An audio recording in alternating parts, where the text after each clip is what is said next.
Thank you, Mr. Speaker. Last time I was at this microphone talking about a budget-related topic, we unanimously gave a vote of no confidence to the governor's budget. A $12.7 billion tax increase, which raised taxes on every single Pennsylvania resident and ended up with a $318 million deficit. That's right, $12.7 billion in tax increases with a $318 million deficit. At best, it was irresponsible. At worst, it was incompetent. So, Mr. Speaker, we have one and only one budget, legitimate budget, which is before us, House Bill 1192. One which spends under Tabor without tax increases, which after the June 1st vote of no confidence should be acceptable to this House. This budget is a huge win for education.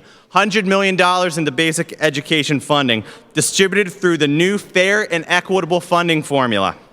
$20 million for special education. $25 million for early education.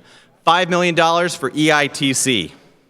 Mr. Speaker, some of us are a little worried about line 161, or the authority rentals and sinking fund reimbursements line, which has been zeroed out. I know my colleagues across the aisle offered an amendment to increase this line item by $90 million. During the debate, we asked to hold off on that amendment until we get to budget time, when we can actually appropriate funds for PlanCon reimbursements. We will take care of our trapped construction reimbursements for our school districts. According to the last data available from the Department of Education, we owe school districts $5.3 billion in reimbursements, $3.6 billion for Part H and $1.7 billion in Part G. We are making good on those debts to our school districts this year. Through the Accelerated School Construction Investment Program, we will authorize the State School Building Authority to fully reimburse all owed school districts trapped in PlanCon. Some may say that's cash money. I say it's taking care of business.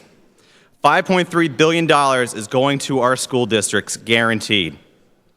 You wanted 90, we offer $5.3 billion. Even the charter lease funds will be funded this year through that line item. Next year, line 161 will be approximately $250 million to take care of the bond payments to the state pub, charter leases, and to take care of the new reimbursements moving through the PlanCon process. If we leave this program alone without changes, we will see school districts go 30 years or longer without being reimbursed. Or we can take care of this fiscal year and reimburse school districts what is owed to them. Mr. Speaker, this is a huge all-around win for education. No tax increases, billions for education funding, a new bipartisan fair funding formula. Let's get this to the governor so he can sign it and fund our schools.